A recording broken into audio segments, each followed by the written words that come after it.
Welcome back.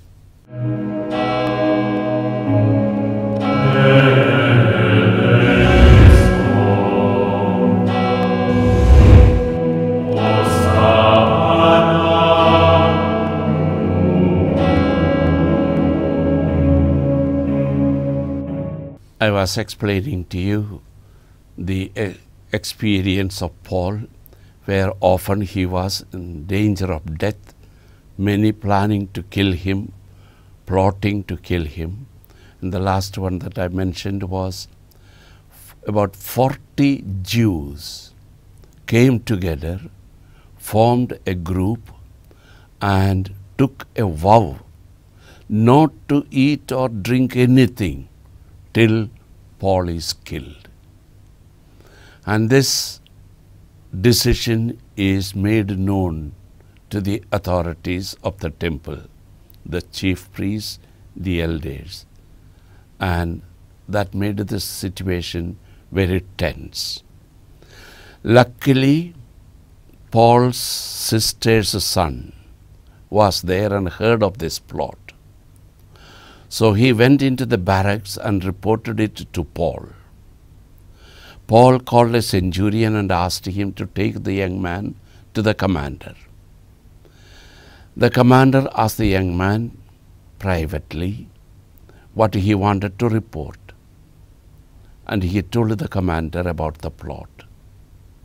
He ordered sufficient armed soldiers to take Paul to Felix the governor. The governor was in Caesarea.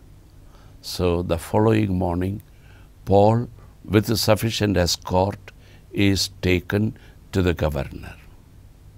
The commander wrote a letter to the governor Felix in Caesarea about Paul.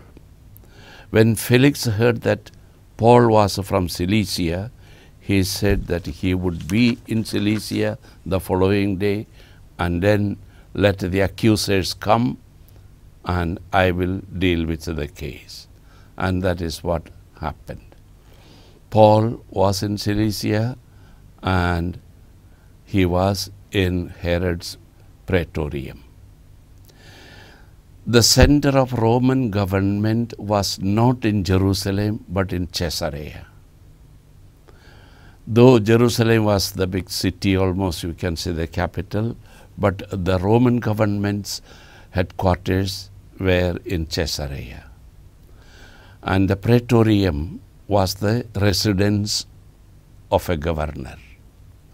And the one in Caesarea was a palace built by Herod the Great. So it was a great place. And that is where this whole trial takes place. And the trial goes on. Paul was asked to defend his case. Paul very clearly, in simple words, he explained why he is remanded to custody, why he is like this, why the Jews are following him, trying to kill him, and so on. All that happens. The governor was not able to take a decision.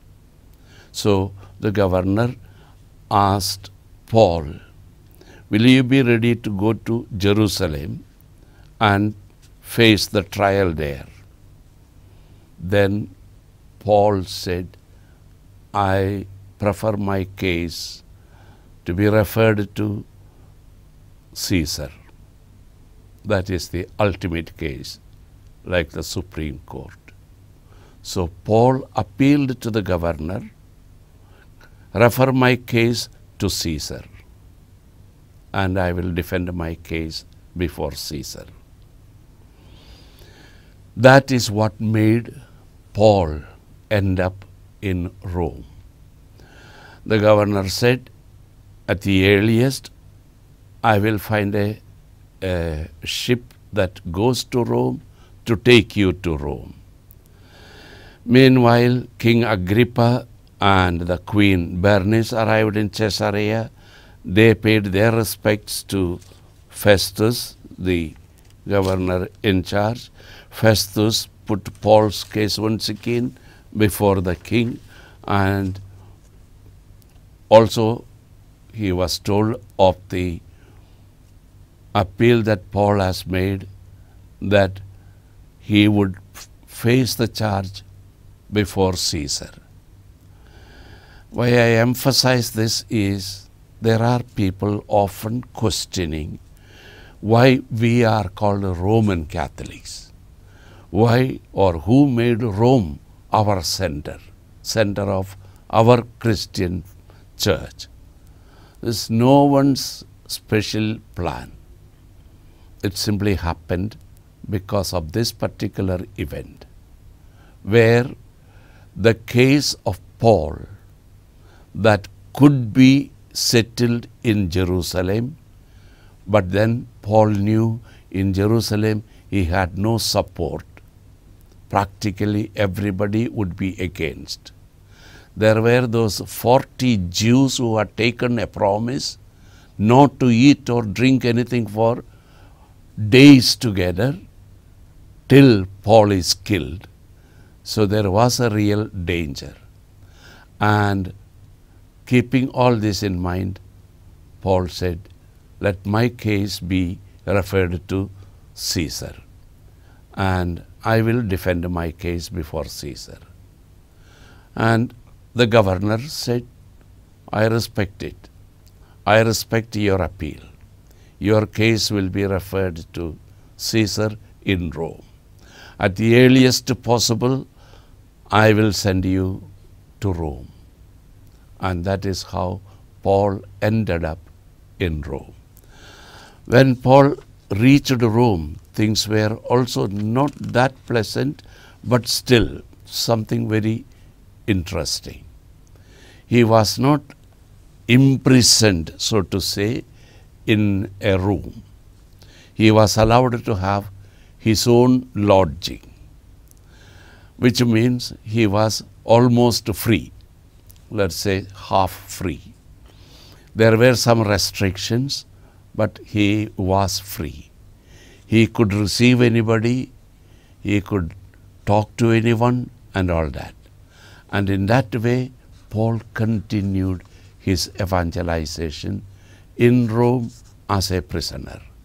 And that went on almost for 2 years. He was a prisoner in a way, a limited sense, and from there he would receive guests, talk to them, he would preach the gospel. And in that way, in Rome, Paul started his evangelization from his limited prison. I say limited because it was not the normal prison. He was not in an enclosed room. He was in his own lodging for which he paid, but then he had the freedom to receive visitors, guests. He could talk to them, and there he continued his evangelization.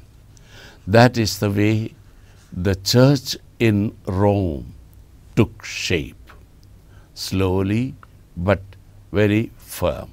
Paul's preaching was so effective that they began to really follow the rules that Paul gave. That was the beginning of the church in Rome.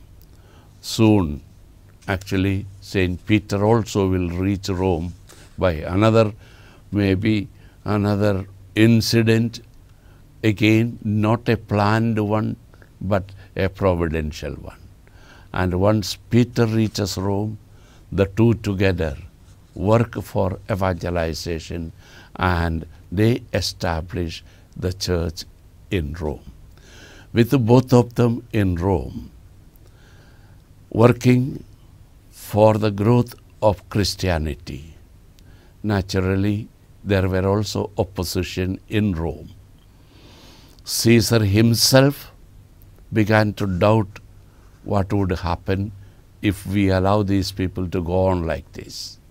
And therefore, some sort of persecution already started. There were situations when the Christians were actually literally persecuted. What is amazing is, even despite these persecutions, the believers kept believing. Not only believing, they followed what Jesus said. They sold their property, gave to the poor, spent their time in prayer, spent their time doing penance for the sins of others as well as of their own. And in that way, the early church really started. The early church built on a firm foundation. Though despite difficulties, they remained faithful.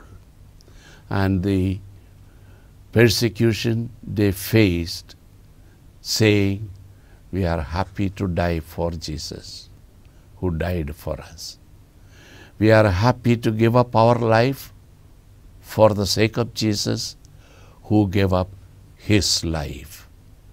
And that sort of a deep faith really made the Catholic Church firmly rooted in real faith. I'll stop with this.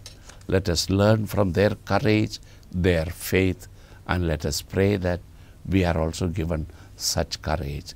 May God bless you.